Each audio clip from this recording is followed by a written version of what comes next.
Hi, Joe, in the pre-show. Sorry if my voice is a little scraggly. There we go. Are we live on Twitch? We're live on Twitch. We're live on YouTube. Hello, beautiful people. It is Wednesday, and that means it's time to do Wednesday things like click social media, publish things so people can ignore them.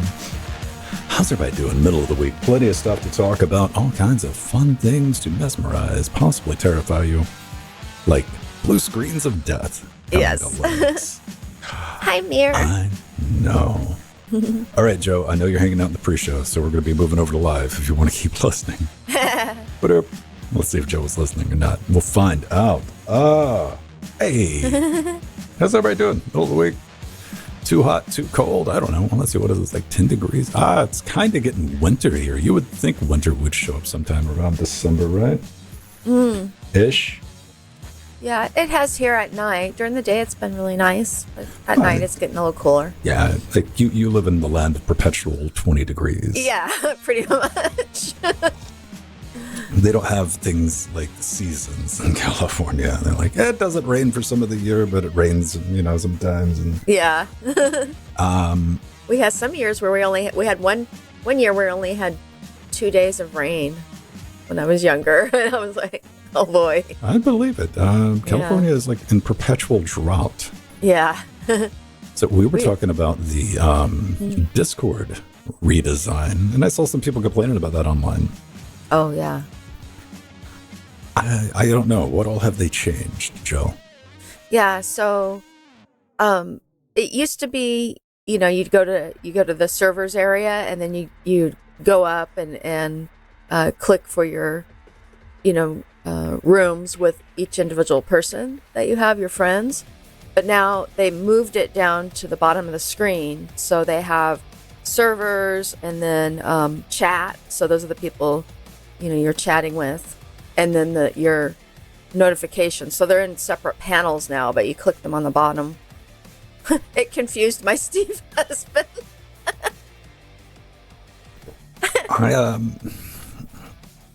I just chalk it up like being really obtuse, or maybe not using the application enough, because I looked at it. I saw the people complaining online, as people do, right? Yeah. And I opened the app and I saw that it updated. I'm like, I think it looks different. Yeah. Maybe. All right. Yeah. Then again, I just don't think I use it enough. What do I use Discord for? I use Discord like IRC. Like I'll pop in, I'll read chat, pop into another, check out the chat, pop into another, check out the chat, and that's it. Kind of in and out. First live show you're watching now on KDE. Why did you switch to KDE, Joe? What drove you to the K side? You got to throw away all of your gnome paraphernalia now, right? Yeah. It was really silly getting that gnome for life tattoos on your knuckles. So. Oh yeah, and Arthur in the new Discord update. It is slow on mobile. That's for sure. You mean slower? Yeah, slower. Discord's always been chuggy on Android. It has been. Yeah. Always check. And I hadn't been on this partition on my computer since the last LWDW. So the Discord, I had to update it. Mm-hmm. The Electron app. I'm looking at the desktop right now. Like, I think maybe some of the icons changed. I don't know. Mm-hmm. I'm looking up at the top there, and I see something that looks like a spool of thread. I haven't noticed that before, and it says threads. There we go. Yeah, what do they use for the Android app? It's one of those dumpy languages on Android. Yeah. That runs everywhere poorly. Desktop didn't get... Yeah. You know what? It might not have updated on the Studio tab. This antique tablet that I have in here, that it has Discord on it. Running, dude, I think this is like Android 10? Oh, okay. 9? 8? It's ancient. Not worried about security updates or anything on this tablet's the RGB lighting switcher, but I put Discord on it just so I could have like a little Discord thing when I'm working on stuff. I'm like, yeah. What are people up to? We had that happen. Then what was the name of the video game that shut down this week? It came out earlier this week and like shut down the day after. It was some online online battle royale type thing. Yeah. That I don't play. So. Was zombies. Yeah, I saw the notification for it, but I didn't remember what game it was. Oh, the day before. Thank you, Arthur. That was kind of interesting. I did a little bit of reading on that. And the reason that was even brought to my attention was, a bunch of media outlets are like, oh my God, this game's so bad. And everyone's really surprised and upset that it was released in such a state. Then I go back and like read people who were following the game and the history of this game. Nobody who was following that game was surprised or upset that it released like it did the entire time. They're like, this game's trash. This thing's horrible. Like, and they released it. Games media outlets. I understand you need clicks, but come on. Nobody was surprised. I am kind of surprised they shut down the studio, and I think Steam's given everybody refunds. They sold like 100,000 copies and got like 93,000 refunds. Oh. Right? Oh, wow. Oh, welcome back, Steve's very own. Yay. You're retired now. Actually, I really liked your Christmas theme on the background on your OBS on your last stream. I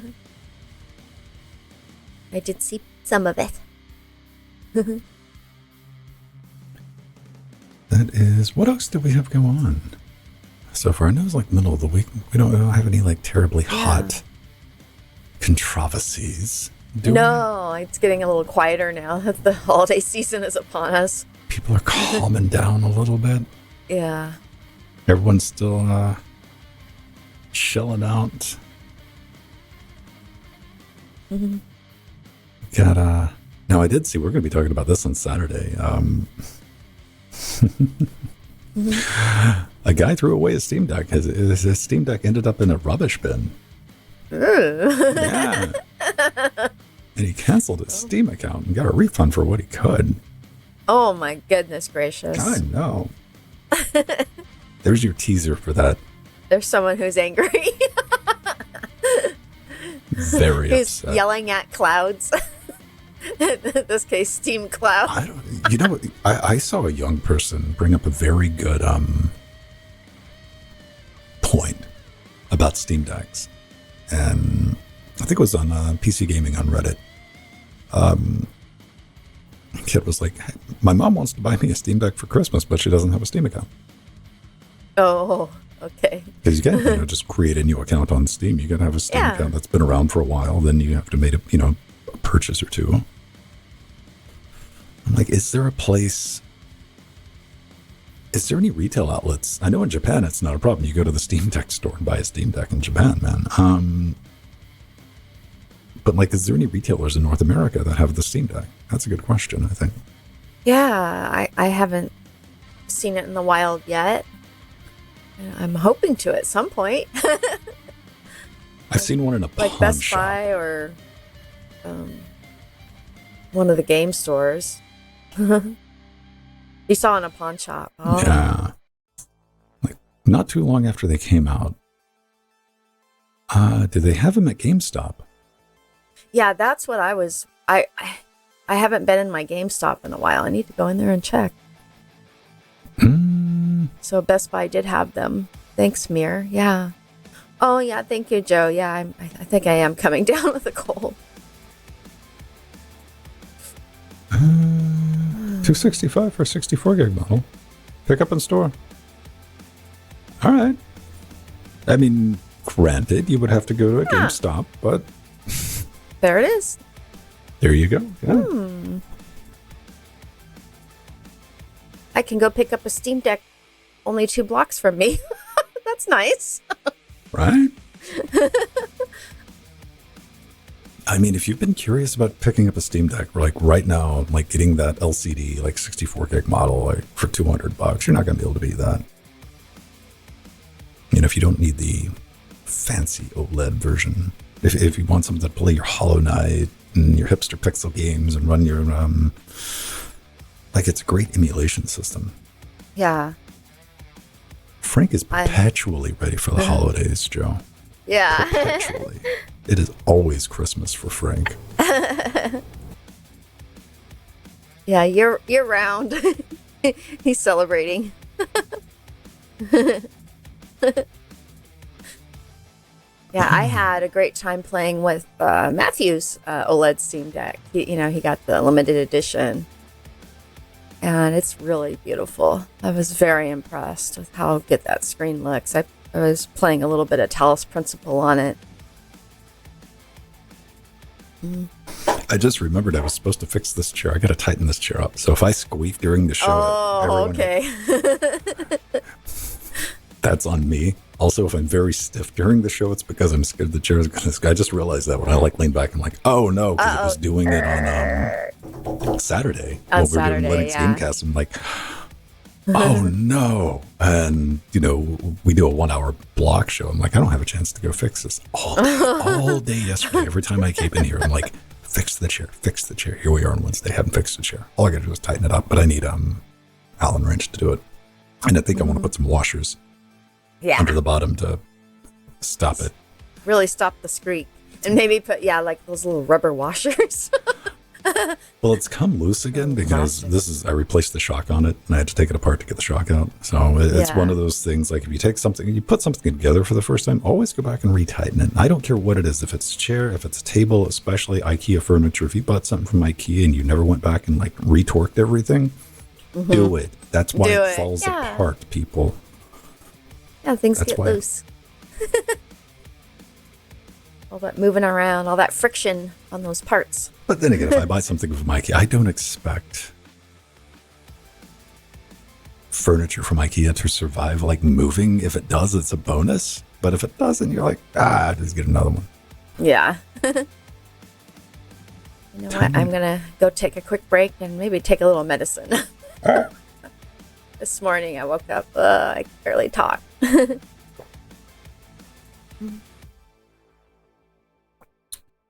I haven't played around with PSP emulation. Never played around. Have I played with a PSP? I get the PSP and Vita mixed up. The PSP came out before the Vita or after? I think before, right?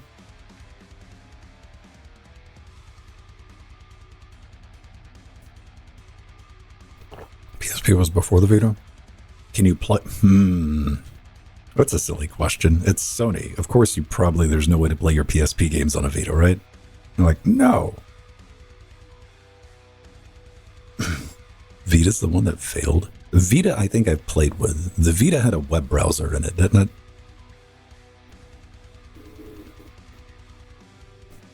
I want to believe that was the one with the web browser.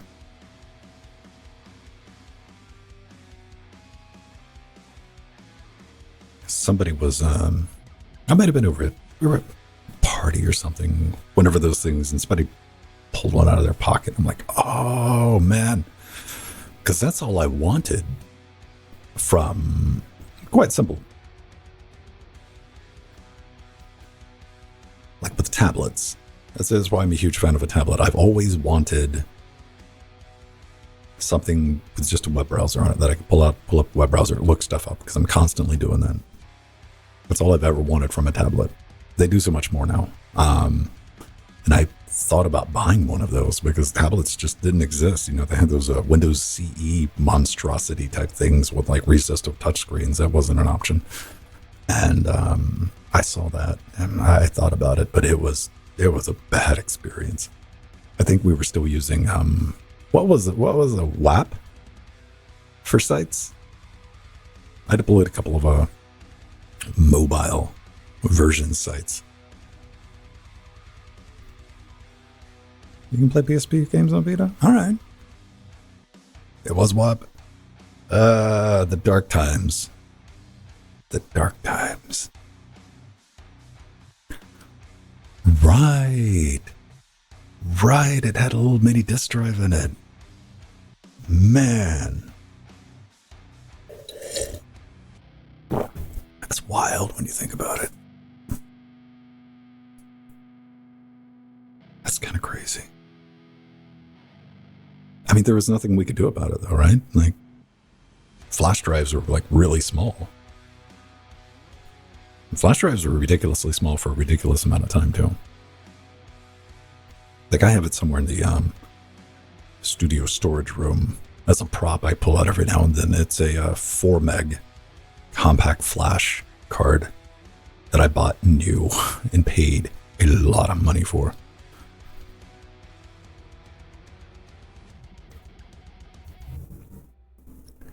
Yeah, well, I mean, it is Sony, though, right?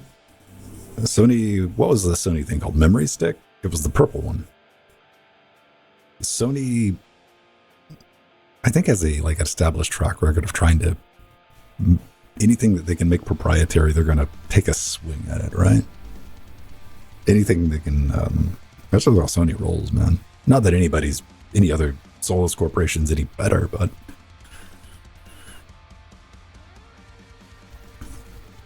And then we have the format.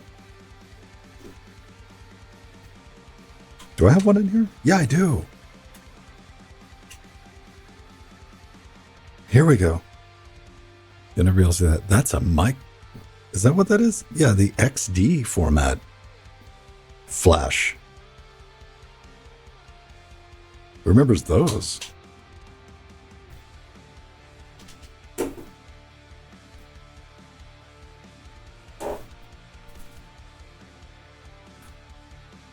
Compact flash, we had memory sticks, we had SD cards, and that was XD. Again, from Fuji. I don't know if Fuji came up with that format. I'm kind of glad SD just kind of took over. I'm scared to buy SD cards now, though. I am, because the counterfeits have gotten kind of good. Not quality-wise, but they're getting a little more difficult to spot. And you can't just buy things on Amazon anymore. You have to research stuff on Amazon, which back in my day, get off my lawn, you could just buy stuff on Amazon and you didn't have to worry about counterfeits. 128 meg Olympus. I think that one's only like 32 or maybe 64 meg. But then again, that's like a 2 megapixel camera. You could probably get about 50 or 60 images on it. It was pretty good, unless you were doing it in like an SD format.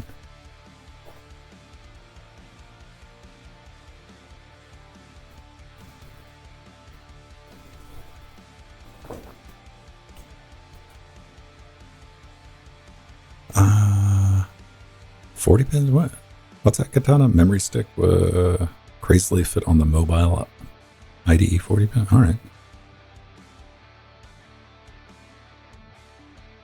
But we have SDs and we have micro SD, and they've gotten ridiculously cheap. Now, you can just buy I buy micro SDs now. I don't even buy regular SD cards. I just buy sleeves of micro SD cards. Why? Because there's adapters.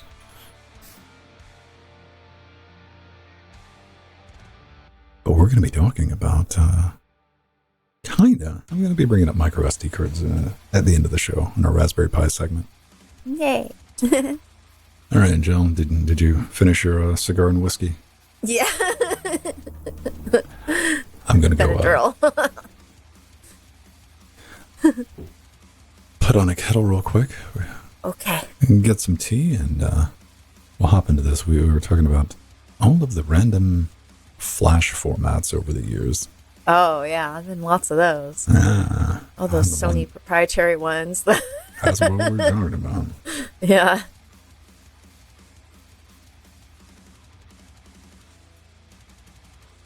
Oh, well, that's interesting, Arthur. That's the biggest SD card.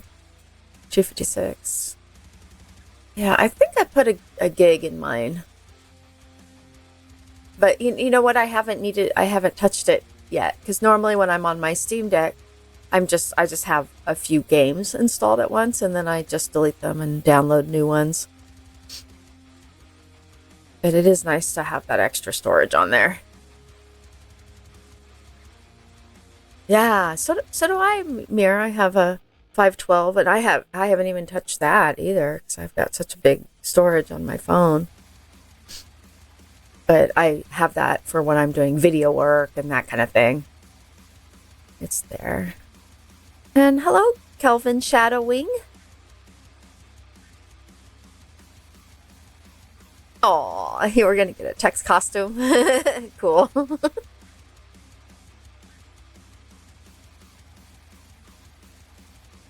Oh yeah, huh? Oh yeah, you definitely would notice that.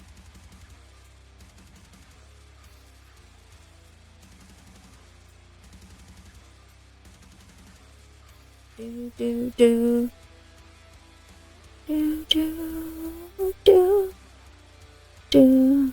Oh, there it is for 512. Nice mirror.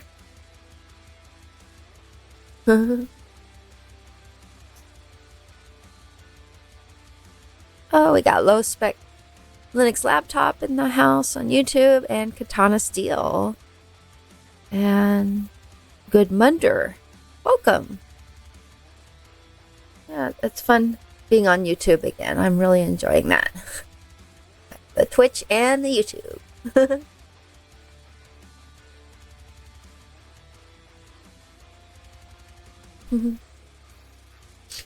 Oh. Yeah. Fortunately, my last two builds of computers had a SD card reader in it, and I was very grateful for that. Just to have it easy access on the computer without having to plug in something externally. Yeah, my last few cases have come with one, which is nice because that's kind of something they've been taking off a lot of the more newer cases. Oh, for XD cards. Oh, okay.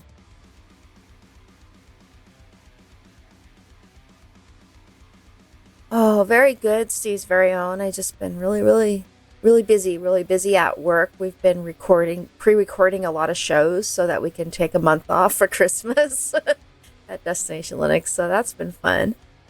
And then here on LWDW, we're just continuing on each week.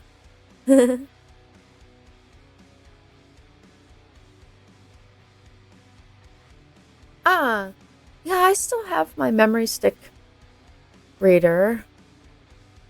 I still have a few cameras with memory stick. That always annoyed me when Sony did that. Yeah. Oh my God. But, I mean, again, that's just Sony, right? Mm-hmm. If they can make something funky. I mean, it died, you know. Yeah. We have SD and compact. Okay, Flash. It hasn't died on the high end, like crazy. Yeah, there's still some devices I've noticed that have it. Well, everything's using flash memory, but you have like flash memory packs, red. Yeah, what we're talking to cameras that start on the low end at like 24 grand here. Yeah. But they have their proprietary flash packs that you got to put in, and wink, you know, it's basic stuff, but they've just locked, you know, vendor lock-in type crap. It's really annoying. All right. Is that good? I think everything is nice and not exploding. That's always what I look for. Good. Very good. Yeah. Get some tea. You know, a wood panel, I'm looking at that. I'm looking at that in our Discord right now. I'm not against this. Let me see if I can get this image up real quick. Open in browser. I'm only like 80%. No, maybe 60% against this.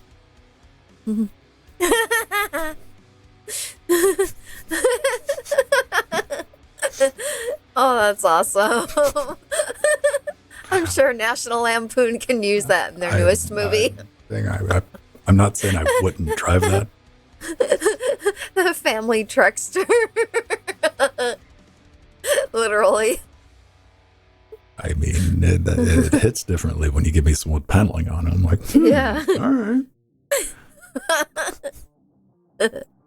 That's funny. I have to show that to like, Steve. Thank Justin in Discord in our general chat for posting that. I stole it from you, bro. You made this, I made this. Oh, there he is. Yeah, he did. What the abomination, he said. Yeah, very 70s. It's even got that green color to it. And the chrome trim around the windows. White walls. Somebody took some time to that, and I appreciate commitment to the bit. I like that. Well done. I did that. Just typed in family trickster Elon Musk style. All right. I think we're good. Let me do that. And what else we got? Cool. Yeah, I think we're good to do a show now. Let me see. Let's get up. How are we doing on storage?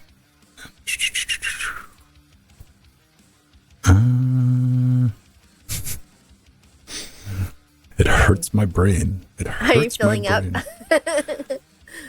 Here's what hurts my brain, Jill Ryan, is I look at, I see a number and my brain goes, you're running low. And that number that immediately caused my brain to go, you're running low, is 817 gigabytes.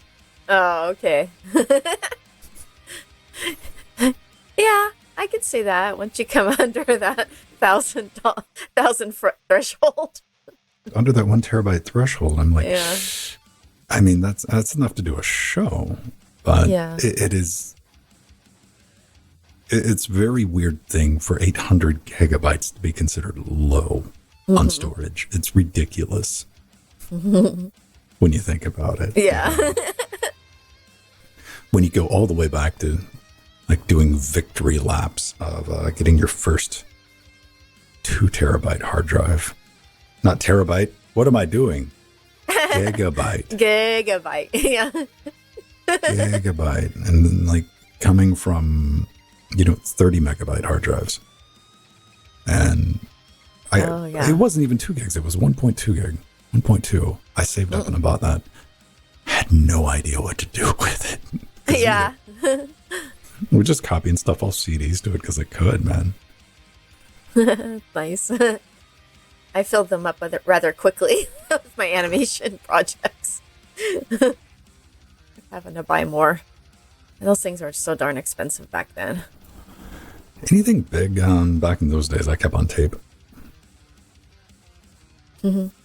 Just because hard drives were expensive back then. Yeah, they were. I used taped as a backup, but I needed my assets quickly, so it was always an issue. Oh, hello, FX Boy Forever.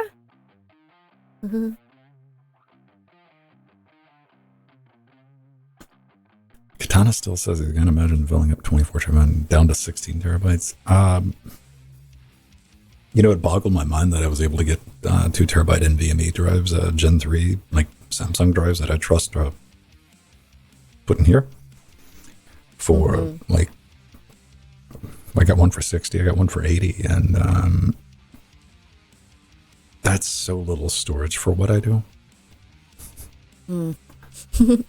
But it's so much better because I had like 1 terabyte, I had a terabyte drive, and I had like a 500 gig NVMe. Then I had a like 250. It was I was playing musical chairs with those drives every time. Yeah, going back and forth. We did a show because I could work on record one show. Yeah. And I could have one or part of a video in pre-production working on it. But I was always moving assets around and around and around, and it limits me. Yeah. Now, for the most part, it's safe where I can just smash record if I need to and not have to worry about it, because 800 gigs is going to give us, like recording this, that's a couple hours. That's like 2 hours. Oh, hi, Steve husband. You finally made it. You've been busy. RAID 0. Good Lord. I had to talk somebody down from buying, setting up hardware RAID last week. Oh, boy.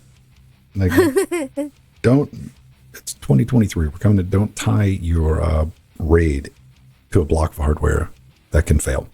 Yeah. That used to be a thing. You used to have to do that. You don't have to do that now. You got software. Yeah. It's good enough. And you can take those drives and put it in another system without that piece of hardware that might not exist. Mm-hmm. Arthur, and true, that's a world of pain. They were determined to do it. I do what I do. I offer my advice, and they're like, well, you've clearly made up your mind, and now you will suffer the consequences. I will not do any victory laps when and if I wish them the best, but yeah.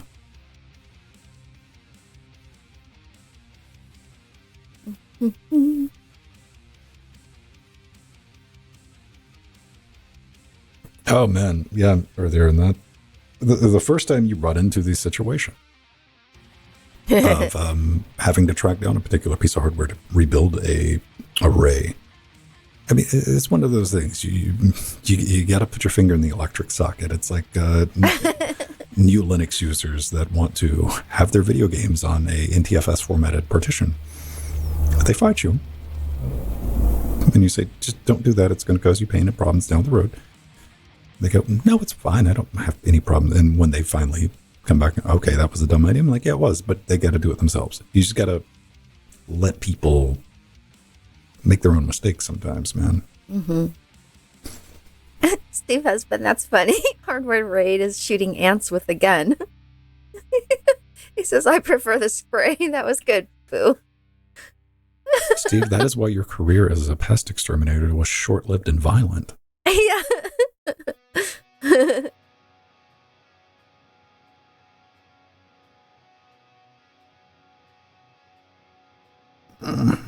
Yeah, I don't rate anything anymore. I don't. Frank and Ness hasn't been cut on in a long time. My backup strategy is everything I have, I just post it on the internet. I don't have anything critical to back up because I don't store media anymore. I've kind of gotten beyond that. Personally, like I don't keep movies and stuff. I don't sit around and watch movies. Yeah, I don't either. Like and what I do when I keep, I put it on my cloud drives or on another system or something. Well, it's duplicated here locally, and I got I want to say 3, but 2 for real. But I like that block of stuff that I need backed up is only about 6 gigs. You know, like important stuff. The equivalent of like the digital firebox that people have in their house, with like important documents. All right. Let's go. Let's do it. Okay.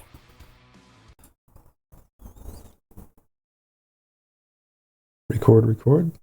Yeah. All right. Squeak. Let's find a good position. Yeah, it looks all right. I heard it squeak a little bit when you and Pedro were doing the show Saturday. Right in the intro, I think. You heard, I went back and edited out as much squeak as I could. Okay. But, any squeak where I was talking was kind of difficult because it also cut out. Absolutely. Yeah. We're going to go for minimal squeak, everybody. Let's do it. Hey, everyone. Welcome back to Linux Weekly, daily Wednesdays where we sit back, relax, take that midweek break, and squeak. Yeah, we're talking about squeaking. I got a squeaky chair that I didn't fix yesterday. You ever do that? I do that. You'll sit back for the entirety of a day. It'll be that one thing. I got to get this done. Got to get this done. And the next day you remember, I never got that done. That was the case. I got to come back because I replaced the shock in this chair last month. About a replacement shock. Yeah, it wasn't that long ago. I remember. And got to go back and retorque it. And it's just got a little wiggle and juggle to it. Jill, you're back from walking around watching lasers being shot into the air without care. Yeah. No, it was beautiful. It was a outdoor walkthrough called Astrolumina.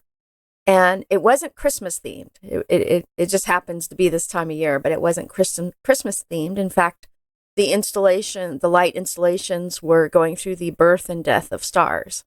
It was really quite amazing. Like one of the first ones I was telling Van, it had a big, huge telescope array structure, and then lights shooting out of it and changing color. It was freaking beautiful. And watch the stars die and run around and scream. Yes. Like, burn, burn. I hope you had M-class planets around you. May you all die. Very festive things.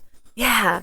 But it was really nice because it was done like, it was more like a museum walkthrough as opposed to a typical light show. So it had, you would hit one of the exhibits, like the birth of a star, and then you'd go to the next exhibit, like the growth of the star. And it was really neat. Fun. Pretty fun. Yeah, we tied a couple of times on Friday, didn't we? I know we did. We each end up winning 3 maps. We do Trackmania on Tuesdays and Friday, and we have a little points match on Friday. We get all week to play it on the server, and we both get 3 maps each, man. Yeah, but technically you won because you didn't win the final map of the day. Yeah, man. It's all about having fun. It's all about trying. I should have had a video out yesterday. I've been working on, it's kind of a history project, a little bit of one for the first Firewire audio interface and why that came about. Now, as I often do, like that video is done. It was rendered. It was up. I've been writing, the little bit of history for it for Linux Gamecast to put with the article itself and all of the benchmarks and documentation, how to get it set up. Because I thought it would be an interesting thing. Let's take a bit of audio history from 2001, see how it works on a modern computer in 2023. Insert curtain here on a modern CPU Linux operating system. I didn't pull out a system with wood grain on it. And, why we ended up using Firewire and how that led to USB and Thunderbolt and so on and so on. That video was done until Monday evening, where my brain did the thing of like, there's a great thing to put in it. I'm not going to spoil it. Oh, okay. I'm not going to spoil it. So even our beautiful patrons who've already seen the video, the rough cut that I have, there's going to be new stuff for you to watch. And it's going to spark a little bit of an internet argument. I guarantee it. Oh, cool. It is. It's going to get people like, Urgh. And it kind of gave me an idea for maybe something, a standalone video, just to, because nothing makes me happier, Jill, than messing with audio files. Yeah, absolutely. Speaking from an engineer perspective, it's cruel and unusual, but it brings me joy. And I love it when they get upset. But having that, just stay tuned. And people were kind of receptive. I looked at, we talked about on Linux Gamecast, we did me and Pedro, Jordan decided to go to Florida against his will. Yeah. But so it was just me and Pedro on Saturday. We talked about a German media outlet benchmarked a couple of Linux distributions against Windows 11. And Windows 11 lost. Mm-hmm. Just lost. One game, and it outperformed. I think they had Arch, Nobara, and Pop OS. We're just tap dancing all over its head. Yay. I loved your thumbnail for that episode. That was good. The interesting thing, go back and listen to it if you want. There's timestamps on the video. Go over to Linux Gamecast or the podcast. And what I thought was very fascinating, because nobody likes Windows 11, right? Mm-hmm. Everyone, it's popular on the internet to say Windows 11 is, new thing, don't like it. And there's some very valid complaints with Windows 11 I've seen brought up. But it put Windows fans in a very tricky spot because they had to defend Windows 11. against Linux Yeah. because Yes. they had to come up with those arguments. You can't let those Linux nerds have a better. And so watching the same people who have been just slagging on Windows 11 this entire time have to come to its defense has just been very interesting. Very good times. Just great amusement for everybody involved. But it does show the strength of Linux and the work that Valve has done and everybody involved with Proton, DXVK, and getting the Steam Deck mainstream adoption, and which just come so far so quick. It's amazing. It is. But let's revert things just a little bit, because the reason I'm talking about Windows, Linux needs some extra Windows features, and we might be getting that with System D. This update. This is surreal. Not even bringing this, being facetious about this. We're not even joking. A blue screen of death for Linux. This is Ars Technica writes, all this is going to be in the show notes. But I had to read through this. This is like, okay, are they exaggerating? Like, maybe. Because you assume they're exaggerating a little bit. You're like, oh, okay, this is just something to get me to click on it. But I had to remember, you remember the blue screens of death, right, Joe? Oh, yeah. Infamously, all those years. There's a great clip, you can find it on YouTube, of I think it's either a Windows 95 or Windows 98 premiere demonstration. Bill Gates on stage showing off plug and play, and he plugs a scanner in live on stage. Yes, and right blue to a blue screen. Yeah. Big, ginormous blue screen. It was wonderful to behold. But it was. System D255 is, this is what it's called too. System D BSOD. That's what it's going to be introducing. Now, it's not as comically entertaining as you might expect it to be. It is a legitimate diagnostic tool. It is. What it's going to do is it'll give you a full screen error message and a little bit of a QR code that you'll be like, hey, what's going on? But it's not going to do it on your desktop. This is designed to track boot failure. If you get a system that's not coming up, like, I understand the logic, and it's something you can disable, if you just want to read it. And I think I understand it, because if you've ever had something that wouldn't post, like, you go back and you want to mount that, dig around in the logs, and maybe if it's informative, if it works as intended, it's a good tool. But I thought it was just kind of funny to throw out. Maybe we could get something like that for the. Does Windows still have a error? I guess it does, right? Is it still blue? That I don't know, because I haven't used Windows 11. Windows 10, it was there, so I'm assuming. But anyways, so System D 255, blue screen of death, is actually, it's still very experimental, and it could change in the future. And what's interesting is how it works is any error message that reaches the log emerge level will be displayed full screen. So you can take a picture of it or write it down.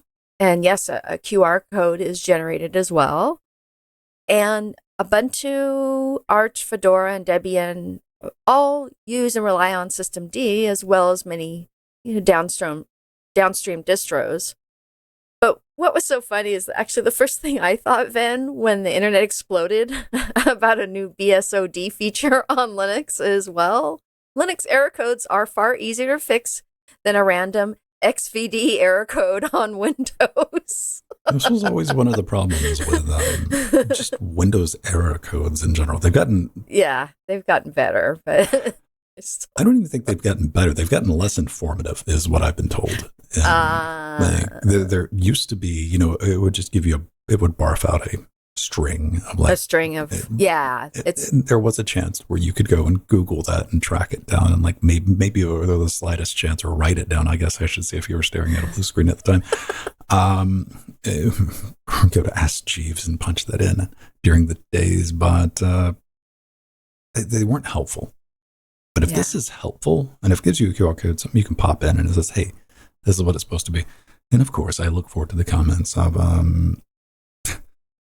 so some people are hung up like they're anti-System D. Yeah. Okay. Use iNet. That's great. I'm not a huge fan of System D for any other reason than it's just new.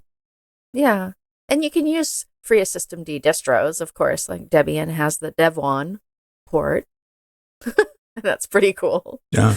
I don't hate systemd enough to use anything like that. I came up with iNet and like initialization scripts, and in a server environment, those can get completely unhinged really quick. I've had to deal with that.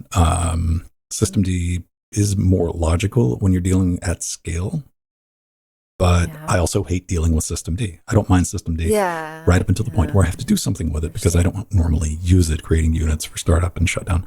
But I get it. But I know those people are out there like, well, this is just another nail in the coffin for systemd. Systemd's here, man. Just like let it go. Let it go. Keep fighting the good fight. If that gets you up in the morning, you're like, we got to stop. So you do it. You keep doing you. We can still be friends. All right. GitHub Fetch. Jill had to explain this to me. Yeah. So this is actually really cool. I found a cool and useful app a few days ago when looking for more alternatives to NeoFetch. And last week we talked about the wonderful FastFetch, NeoFetch-like tool. But for LWDW this week, I found an interesting spin on the NeoFetch paradigm. It's called GHFetch or GitHub Fetch. In CLI, it lets you display a GitHub user repo or organization in beautiful terminal glory. Doesn't that look so nice? And the commands are simple. GHFetch space the user or organization, or GHFetch space user /repo. And voila, GHFetch displays a low poly profile pic, public repos, stars, followers, descriptions, and whatever user organization or whatever user or organization or repo you choose. And I found this quite useful. The first thing I did is I went did a GHFetch of Wimpy's World, and Wimpy's IA Get or Internet Archive Get app we talked about last week. And there's a nice 8-bit color picture of Martin Wimpress, otherwise known as Wimpy, and the stats for his repo. So I thought it was really cool. So right from the terminal, you can, search, go find one of your favorite projects on GitHub and see the information about it. I just thought that was awesome.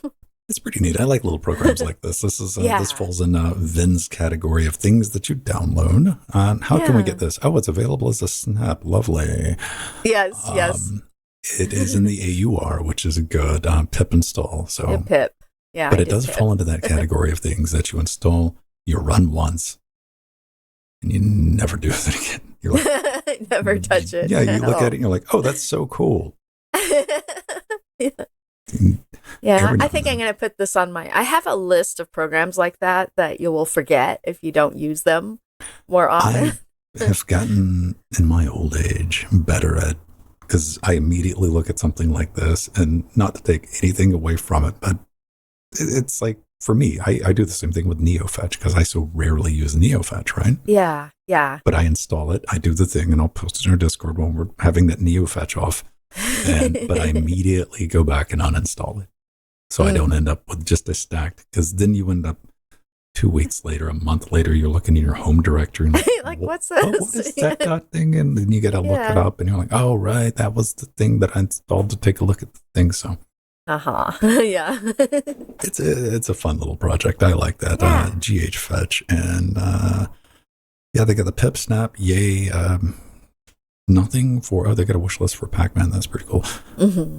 Oh, they want some help with getting over to Windows. Good luck with that.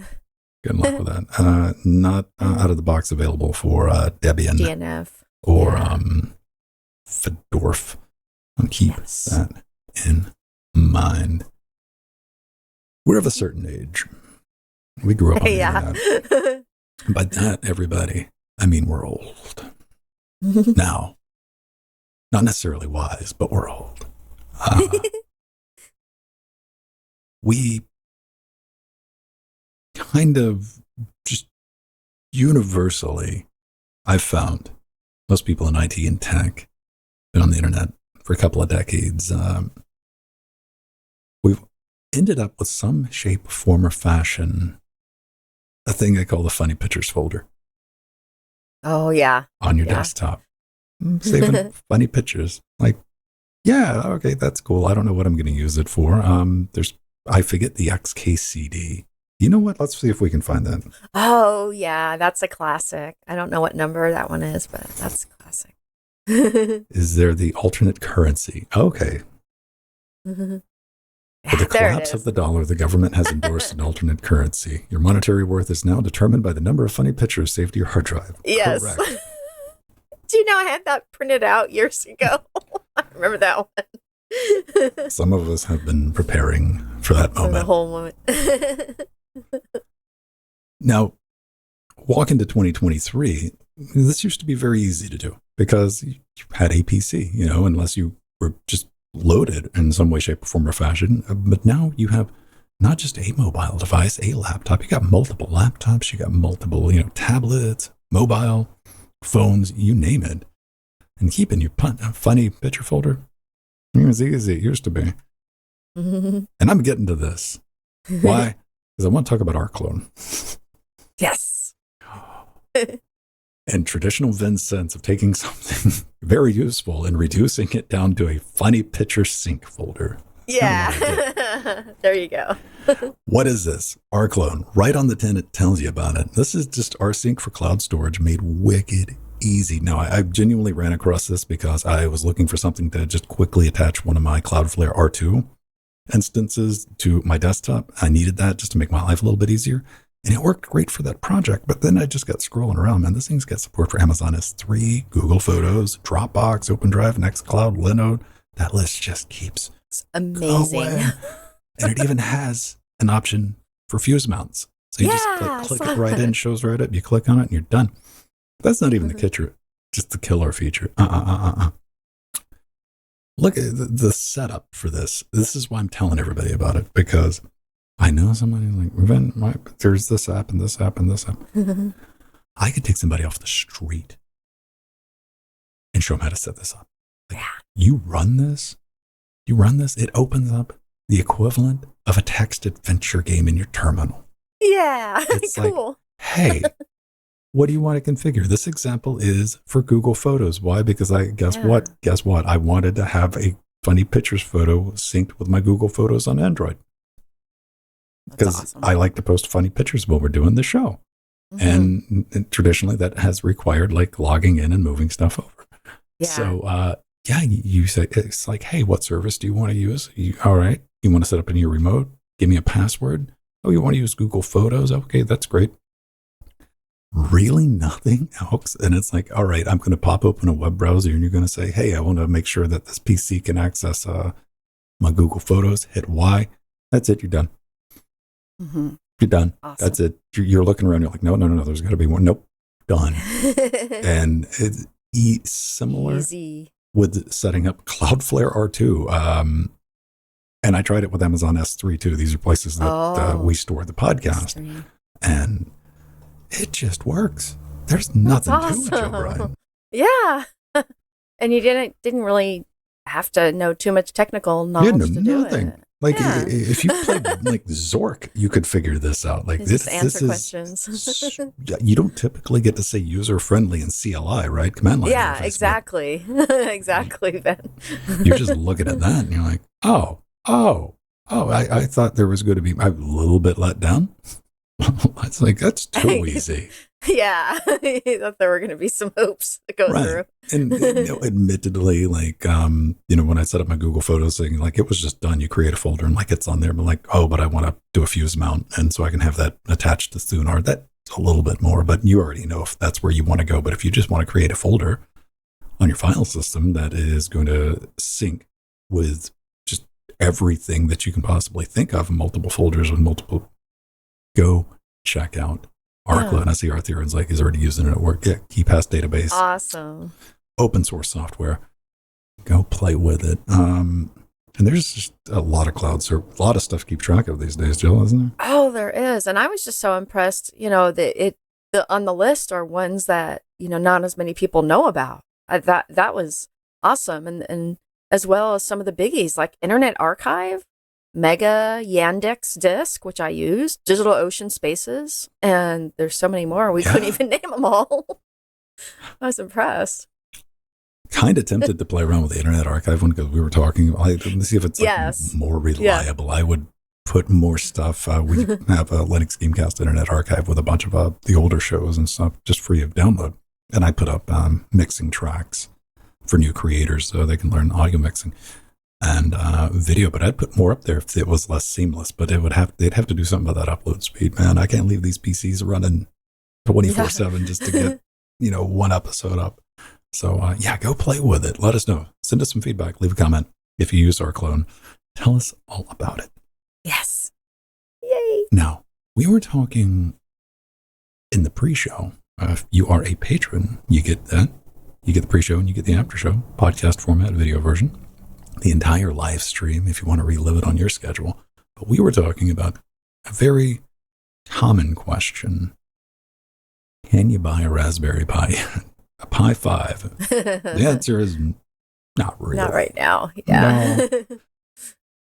But we can still be interested in them. Oh, absolutely. You can pre-order on some of the sites, but it's out of stock on others. I felt bad. I can go back and listen to I'm not going to repeat everything, but there's another post from the Raspberry Pi Foundation, and they're talking about something that we all went, wait a minute, when the Pi 5 was released, I'm like, where is my M.2 slot, right? Yeah. It didn't have we one. Talked about it. Yeah. They want to tell you about this little guy. That PIP, Peripheral Component Interconnect Express. That's what you get on a Pi 5 instead of M.2. And like, fine, I guess. But they do go on to explain to everyone like why we didn't get an M.2 on the Pi 5. And three main things: the price, the power, and just finding a spot to put it on the board. That was another issue. You see, adding that M.2, it would have cost a wee bit more. And it would also have forced you to have a 3.3 volt, 3 amp power supply. Then, what you're going to do? Well, this is what they're going to do. This is the prototype M.2 hat. And no, it's not going to look like that. And it's no longer just a hat. So here's a picture of a thing that is useless. I get you tried to make a joke. However, it's going to look something like that. That's the M.2 Hat Plus. Should be ready in 2024, and it's going to use their funky little connector for PCI Express, and it'll give you that M.2 slot, which we all kind of want. And plus, it's going to have the the GPIO pass through. Yeah. So you're not going to lose that. But they're saying they had to do some work on the software, the firmware bits, to make sure all this works. What do you think about that? Yeah. Well, this makes sense. And, this is why the Raspberry Pi company, took a bit to release the hats. They were working on a new standard and needed to get the software ready for it. And, when the Raspberry Pi 5 was released in October, me and Ven had talked about it.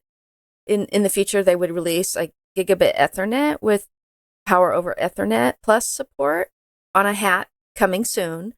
They haven't announced that one yet, but I'm sure we will hear about that one very soon. But this NVMe hat, is going to be on its way, and it's now coming early next year. So that's very exciting news. I was really happy to hear this news, especially, because that's going to be one of the first upgrades I do to my Raspberry. I knew you weren't going to get through this show without holding it up. I wrote it down. Yes. Yay. Now, one of the questions I have is for the Raspberry Pi Foundation and for the, which I've come to find out there's Raspberry SBC White Knights, people who want to protect it. Like, you dare not talk bad about Raspberry Pi, or you dare not talk about Rock Pi or whoever Pi, and they're going to defend it just blindly. Would adding that M.2, because that's really ultimately what we want, is the M.2 slot. At least I can just speak for myself. And would that have been more or less than whatever this hat's going to cost? I'm guessing it would have been significantly less than the added complexity of an entire new hat. And I don't know. I kind of hope that maybe we'll get a variant in the future. Maybe there'll be a hardware revision. That's one of the reasons. Yeah, very good. I'm going to get an Orange Pi. Just, Orange Pi is more powerful overall, but it's also more tinker toy.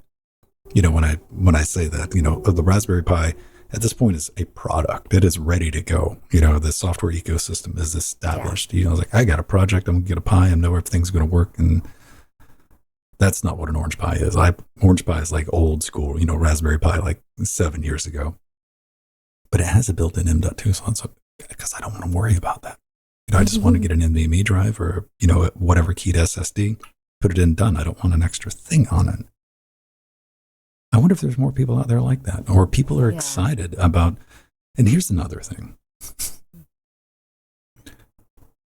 What if I want to put another hat on it, Jill? Yeah. There's that. I want an M.2 and I want to add a hat to it to put expansion on it. I just used up all my expansion. Maybe they were going to have a Beowulf of cluster hats. Keep stacking them up. They got good reasons. I mean, for them, and that's where it's got to make sense. They want to keep the price down, keep the footprint where it's at, and, power connectors, because, people are going to plug the wrong stuff into that. Yeah. And I always, what was the Zima board? I flipped out because I wasn't going to buy a Zima board unless I could get the official Zima power supply, right? Yeah. And they wanted that was a thing. Ridiculous money for that power supply. And I just laughed. I still haven't bought one. I'm like, nah, we're just going to stick with ARM on this. I wish them best of luck. I hope they get in stock. What did I say? I said February when they first released. It's just kind of my gut feeling when we'll start seeing general availability. I think you're right. Yeah. Ish. Go check your local Fry's if you got one laying around. Because they're all closed. Yeah. But Micro Center, occasionally one is spotted there. Yeah. Oh, what was that movie? I think the movie Nope was the last movie filmed, and they were like, there were Fry's were like open 1 week before they finished filming, and then they closed them all down. It was kind of surreal. Strange times. Ladies and gentlemen, that's going to wrap us up. Do want to thank everybody. I see Basil there with 47-month resub. I saw Nubbin throw down resub along with Mir. But if you want to help us out, head over to linuxgamecast.com. We got a support button. We got Patreon. We get just a chunk of bonus content each and every week. If you want to take advantage of that, if you can kick us $1 a week, that'd be awesome. We got LibrePay. We got PayPal. We even got crypto, but we also have Amazon wish list. If you want to pick us up something for the show, something we're going to show on camera, send us a little note. We'll read it. We got merch store, Amazon storefront, and of course, Humble Affiliate. Yeah, there's our Humble links. Affiliate. Yeah, we were talking about that. Yeah. Humble is getting, I got to go look with like my Humble notifications because I only want to be notified of like the Humble bundle, like the big ones, right? The big ones. Same here. Yeah.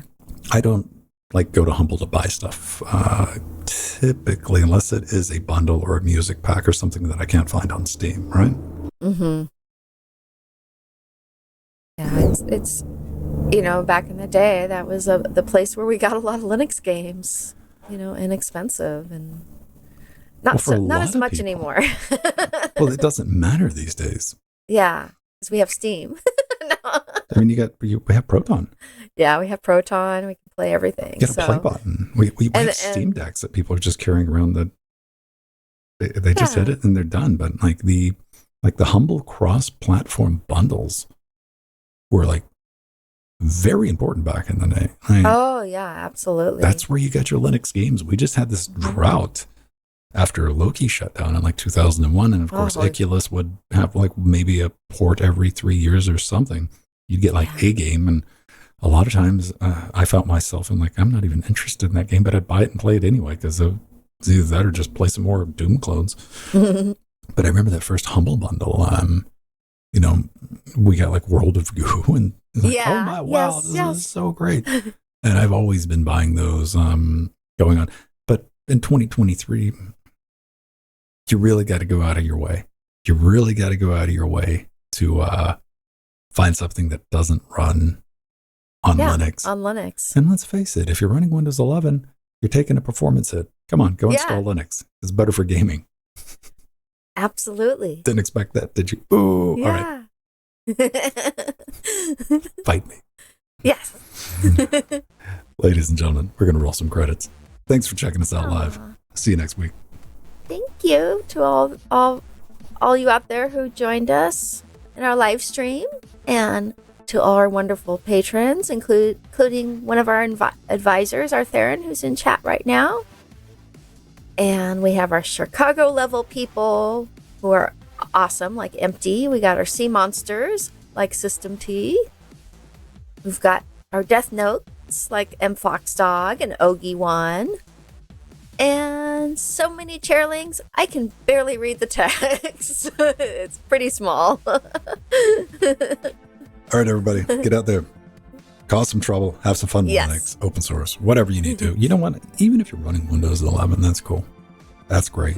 Tell us how it's working for you. Yeah. Yeah. Tell us what colors the blue screens. No. And if they're less verbose than they used to be. You just shake your head and you're like, I'm sorry. I didn't. Yeah. All right, everyone. Bye-bye. Bye-bye.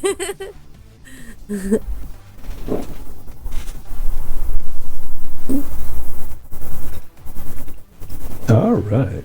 Hey, Mir, caused trouble. Let's make it double.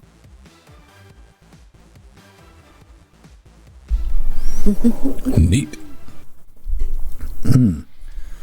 I entered an online contest, Jill. Oh. You ever enter online contests? Rarely, but I have. I've entered enough to where I can remember all of the ones. This is like I can remember all of the lottery tickets I've ever bought. Oh, okay. Yeah. All 4 of them. You'll like my last 2 ones I entered were from PC Perspective. And I actually won one of them, and Ryan Shrout sent it to me. What did he send you?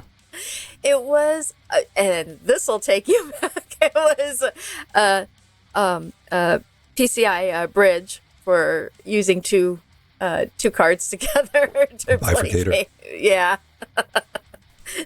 And I actually used it for a little while. All right. Yeah. Steve remembers bridge thing. He's probably given it a name and he misses it deeply. Yeah. Yeah, I entered.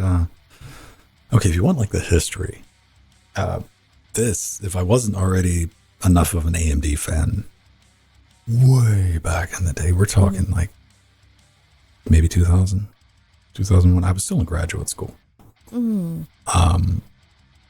Broke. No money. And I mean, broke. Yeah. Starving student. Getting through a week with a bag of rice and a bottle of mustard. So literally malnourished student. Yeah.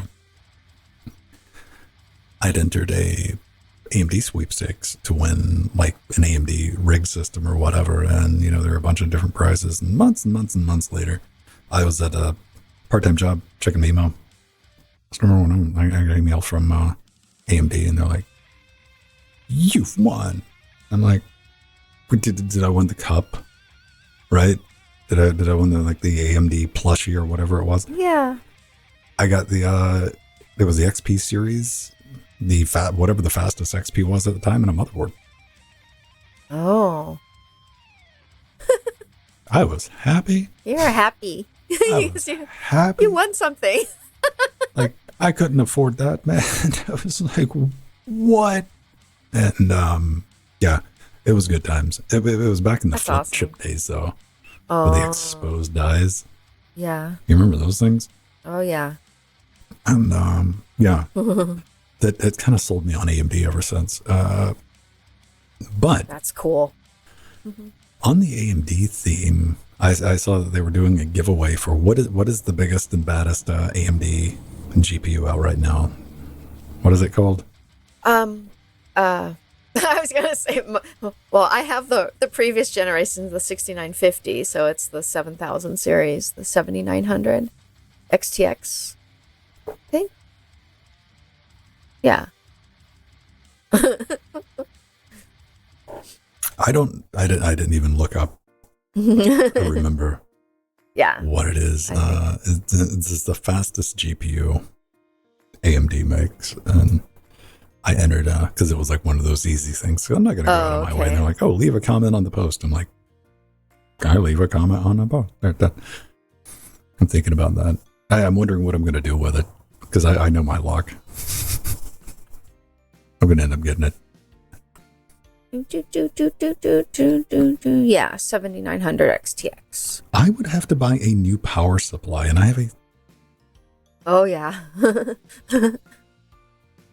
When I say this, because, I got the Threadripper system, and I had a 1,000-watt power supply, but it was like a 1,000-watt whoever. It was a name brand, but it was not like Seasonic. I have an 850-watt power supply right now, but it's an actual 850-watt power supply. Yeah. Yeah. Seasonic. Yeah, all my newest AMD cards are running on 1,000-watt power supplies. I just got 1,000-watt. I didn't bother with anything lower. Let's get the biggest power supply you can afford from a name brand. Yeah. That's the like your best. I don't even know if EVGA still makes power supplies. They used to be a good. Yes. Actually, you still can get them on Amazon, and in fact, I often bought a lot of the high-end EVGA ones because they use the Seasonic chipsets, and they were supposed to be really good. Made in Japan capacitors and all that. And they have been very good. So even the last 1,000-watt one I bought was an EVGA. All right. Yeah, because they said they were going to stay they were still going to stay in the power supply business, but not the GPU Getting out of the GPU business. Yeah. Well, then shortly after that, like they were out of stock on all their power supplies for like 5 months too. So that's right. I would have to get shut. That's why I'm like, if you can afford it, like get a name like Seasonic is just known, and like what you're looking for is from a company that is going to be around and has a good return policy if something goes wrong. Typically there's not much of a variance in power supplies, like from name brand manufacturers. I don't want to buy a new power supply because I got to get special power supplies. I can't just buy an off-the-shelf power supply for this Threadripper. Yeah, I understand. You got it, yeah. It needs extra connectors. Yeah. All right. But I do like modern power supplies, though, because they're quiet. Like even this one has a silent mode switch on it. If it's not doing anything, it just spins down. Doesn't do anything, which is good.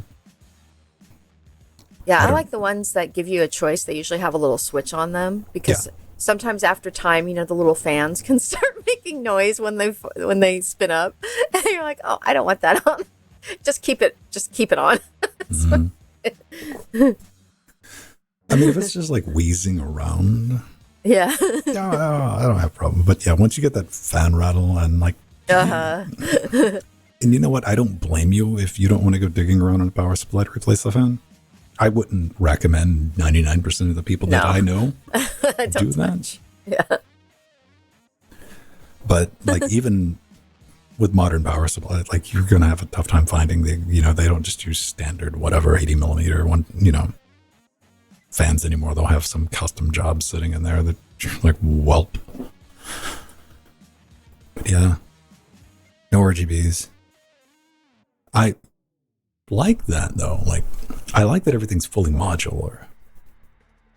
Mm-hmm. I remember when that was just like first coming out, because I have a couple of power supplies when they weren't sure if that was going to be a thing. They were like semi-modular. Yeah, semis. Yeah. You would have basically your motherboard, the ATX power rail. Yeah. Physically attached, but all of your accessories. Now everything is just completely and I like that. I like that. Me too. I don't miss having to find a place to shove the floppy drive power connector. Yeah, exactly. And it's just nice to keep the inside of the case clean because you only have to plug in what you use, and makes it easier. I immediately went to modular as soon as I could. I got one that's just, you don't buy a lot of power supplies, but here's the thing, like I I like the idea of it. Yeah, the Intel power supply thing that they were trying to push that nobody's adopted, moving everything to the motherboard. Yeah, the motherboard. Yeah. I remember all the that. distribution. But then when your motherboard dies, it's a whole other problem. But it's like way more efficient. And I don't buy high efficiency power supplies because I don't have these machines on for long. Mm-hmm. Yeah, makes sense. So the return on investment's just not there for me. Anything that would be more efficient, I'd be happy with. Mm-hmm. Yeah, the ATX 12 volt. This is a good idea. I'm surprised Intel hasn't like tried to push it real hard. And who was it that was doing the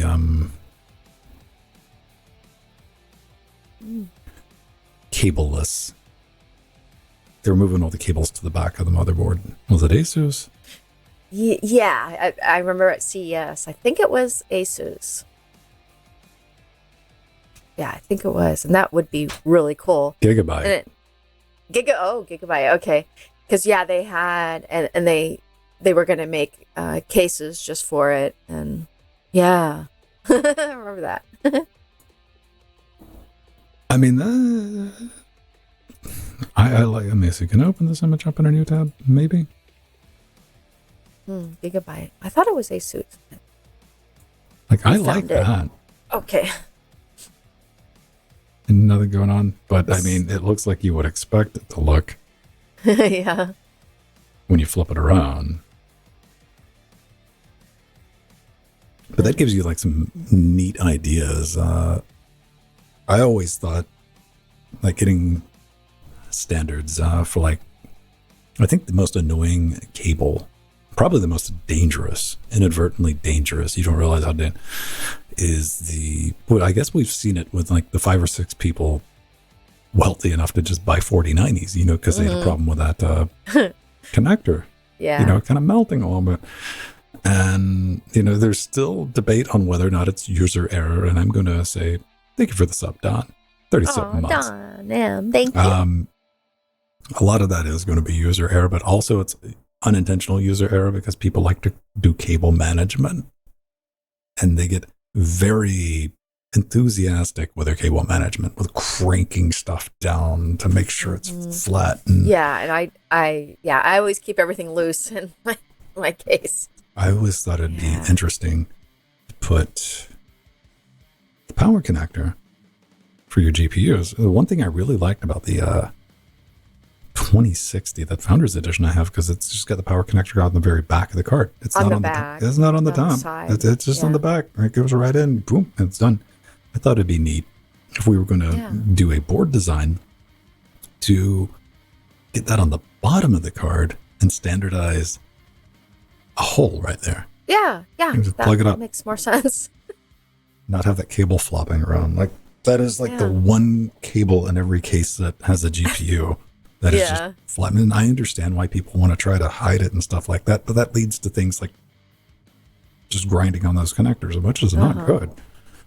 Yeah, and bending, and it's always in some cases, especially the ones with the glass cases, it always seems like, you know, your cable's right up against that glass, and it just always scares me. I actually bought some aftermarket cables that had the turn in it, so so they have ones now that have right that angle. are like that,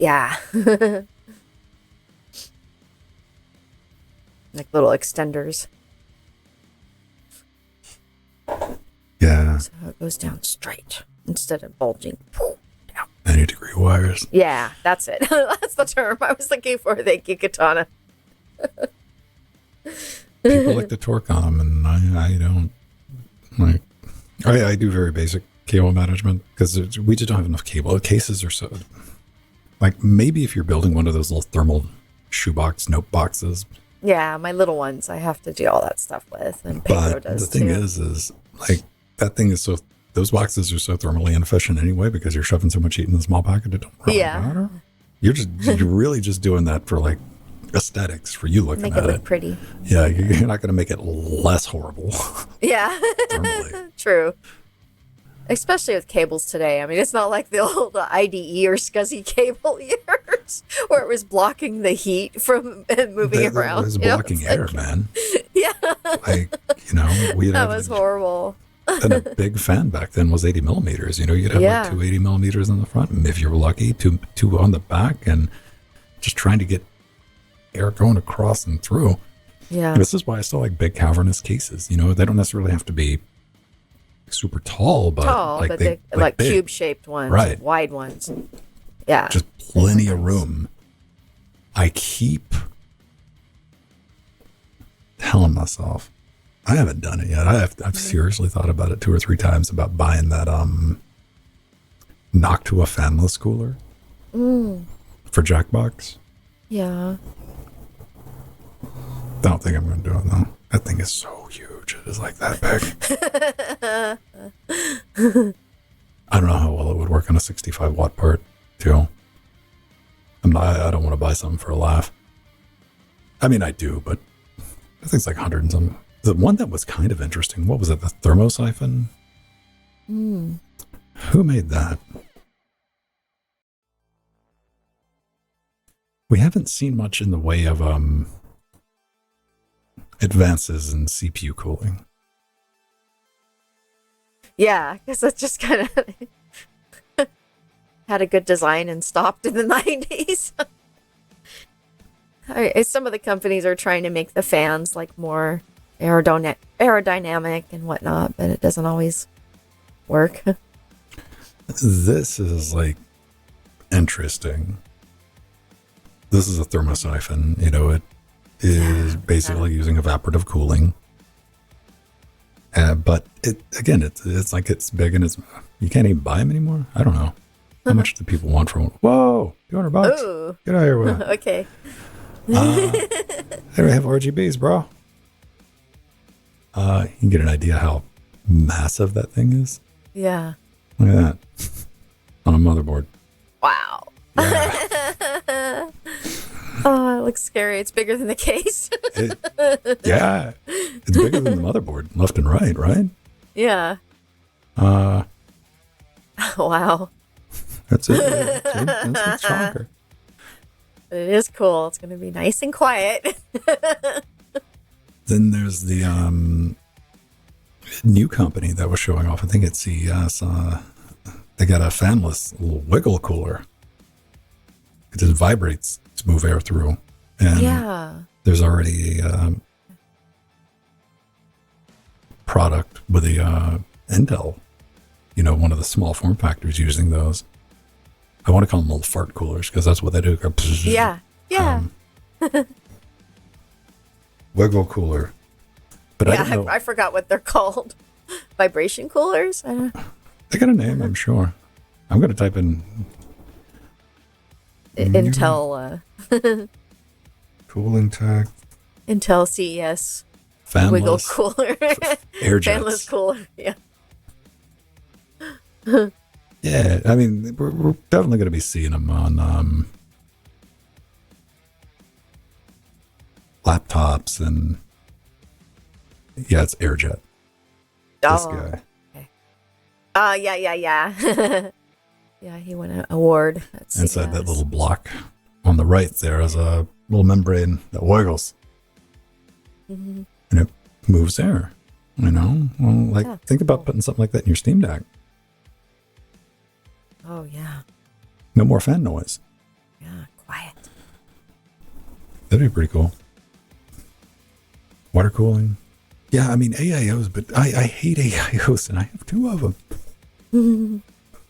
I loathe this. Every 2-3 weeks, got to pull the side panel off. Got to make sure that it's not leaking yet because it will eventually leak. Yeah. But I mean, there's not better tech. Like water cooling is water cooling, and what am I going to do? Build a custom loop?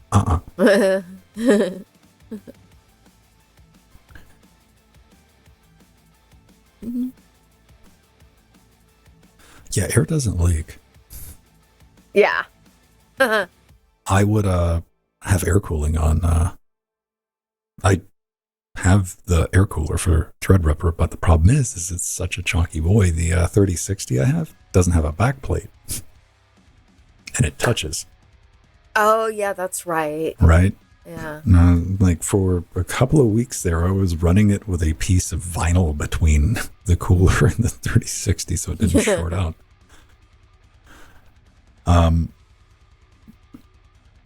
Yeah. You don't have to worry about an AI leaking till it leaks, which it will. Like that's not like, I'm not saying that to scare anybody. It's not a subjective opinion. Yeah. Water always wins. Period. Yeah. Like, They do last longer than they used to, but there's always that scare, that worry.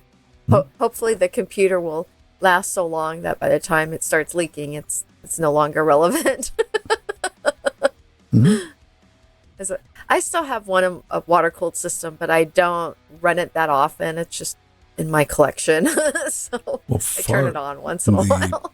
Easy equation you got to work out is usually the pump will fail way before it that's leaks. true. So you're not going to have to worry about it. Usually. Usually, not always. You're pretty safe. You get an AI, you take it out of the box, you let it run. You don't have any leaks. You're not rough with it. You're going to be safe usually for that life of that hardware. Like, would I take an AIO from one system to the next, like after 5 years? No. But then again, they're not expensive either. You know, a good AIO system is going to set you back like, $200. Yeah. And that's like if one that you want like extra blink on it.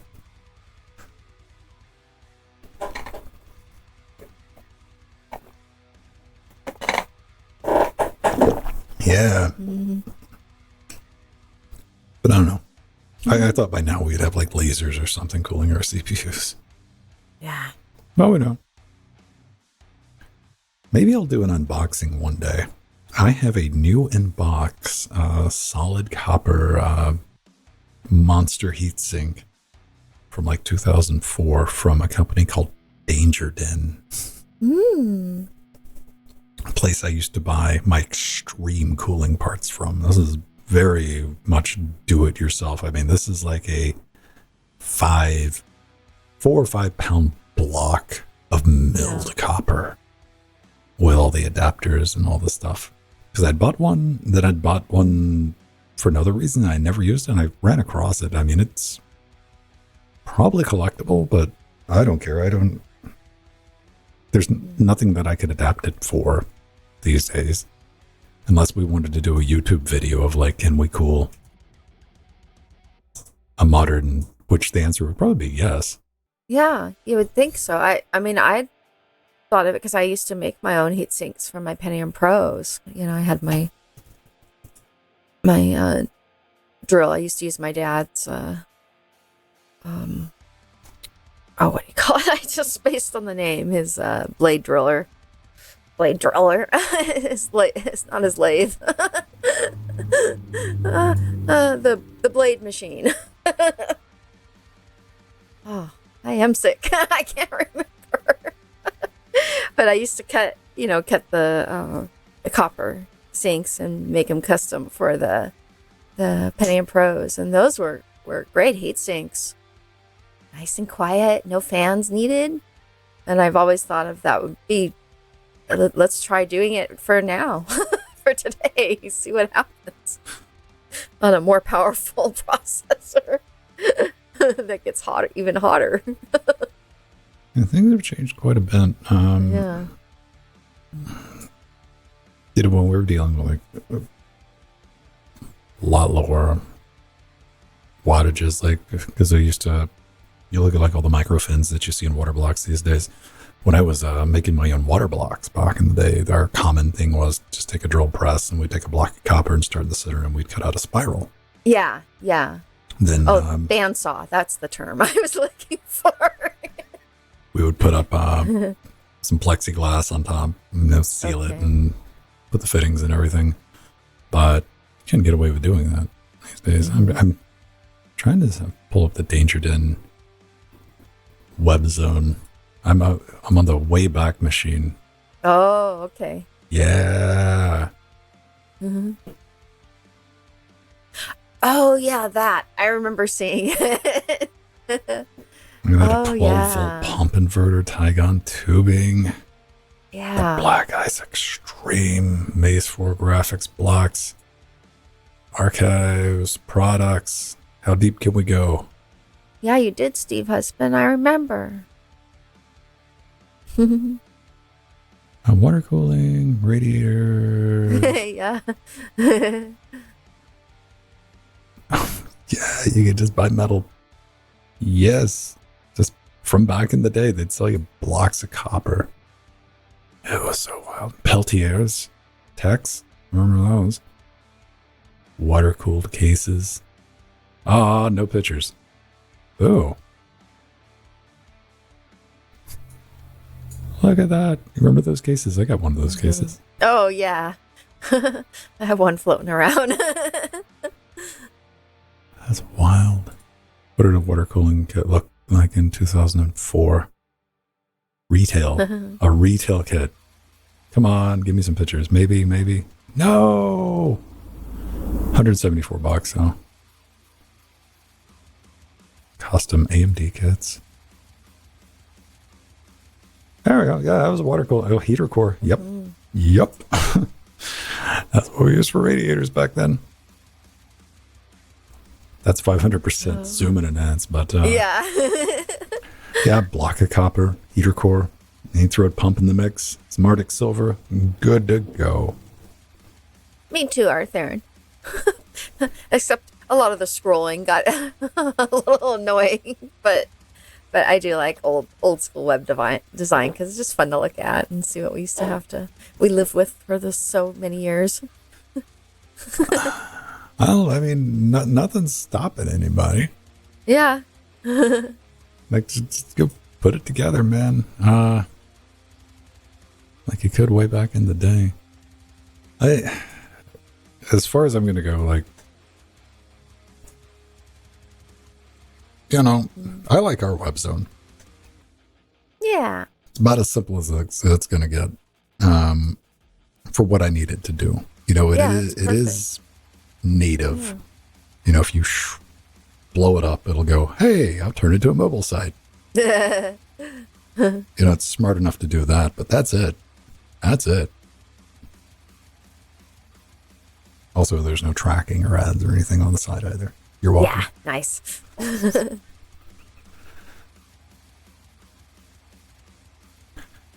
Yeah. Nice, Arthur. Yeah. I think there's too far you can go with it. You know, I want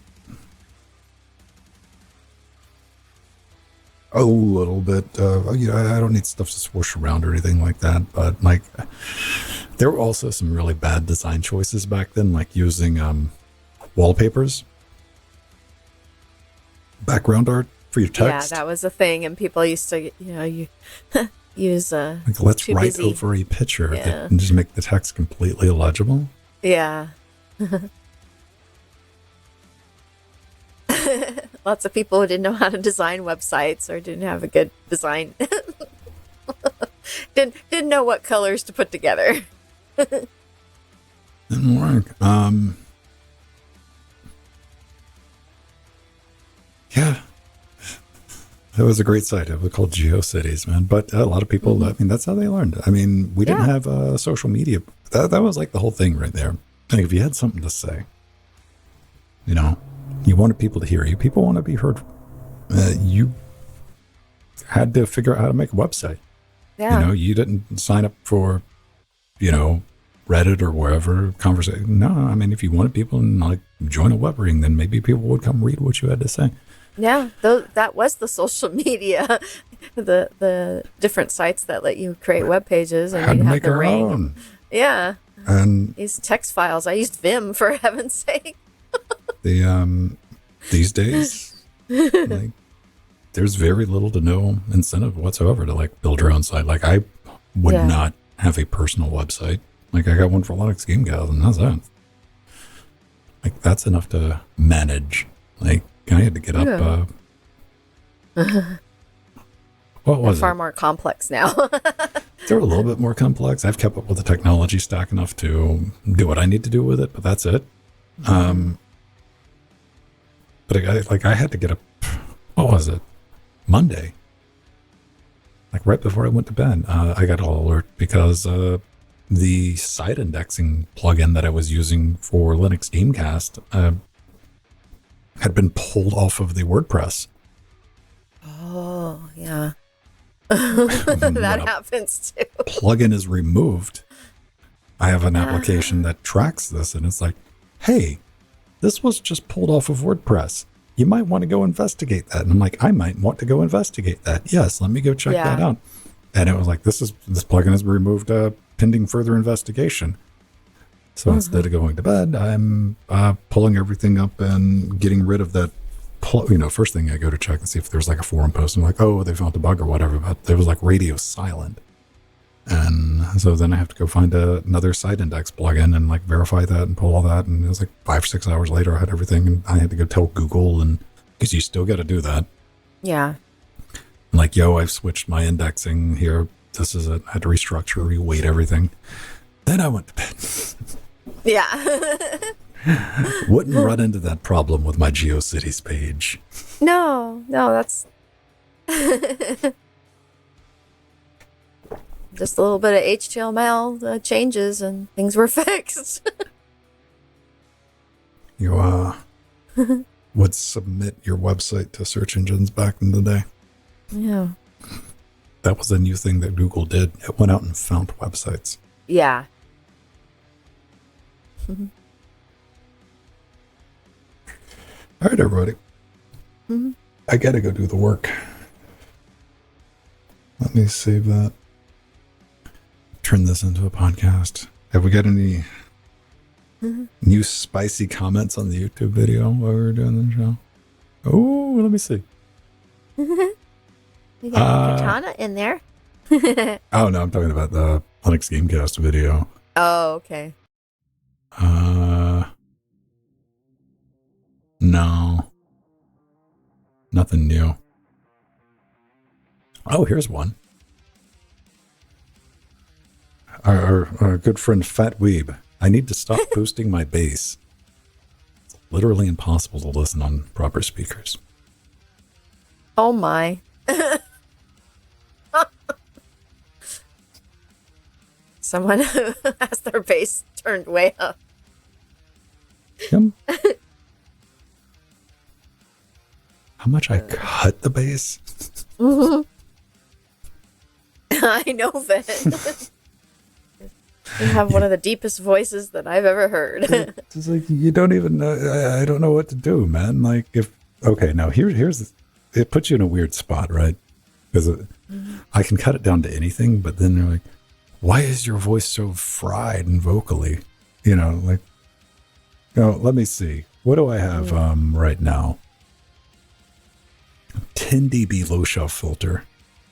If I just took that off completely, they'd probably get like a little, yeah. So I'll go ahead and put that back on. I don't know. You can't win. Oh yeah, I ran it without the cut because I was proving a point to somebody. Here's the cold reality, because I needed a data point, and I finally got a data point. It took like 2 weeks to get it. Is less than a fraction of 1% of people who listen to your content or watch your content do it on anything capable of reproducing like full bass range or they're listening on mobile or like little tinny ass headphones where they won't even notice it. Yeah. I needed that data point to prove to somebody, and Steve noticed. Yeah. Steve, you should have said something. I could have added you to the data point. And it's something you wouldn't even notice when you were listening on a just like your mobile phone. Yeah. All right. Cool. You guys got anything fun? You gonna go stare at the sky and lasers Yeah. anymore? I guess Friday, I have a doctor's appointment, but afterwards, I'm rewarding myself with a trip to Disneyland with Steve Husband for Christmas. But they do like Christmas lights and all the other fun stuff. Oh, it's incredible what they do. And the shows, the fireworks, the parades, the food is incredible. All right. They call it Festival of the Holidays. Steve seems really excited about it. Yeah. No, he's looking forward to the good food. Disney is just amazing with food and culinary. So some of our favorite foods aren't out until Christmas. So he's looking forward to having some of them. Some of that good food. I'm looking forward to some of my favorite non-alcoholic drinks. Everybody enjoys a good liquid. Yeah. There you go. Get your steps in. All right, beautiful people. Have a great rest of your Wednesday. Yeah. Oh, and I see you, Caesar. You just popped in YouTube. Hello. Good to see you. Bye-bye. Bye, everyone.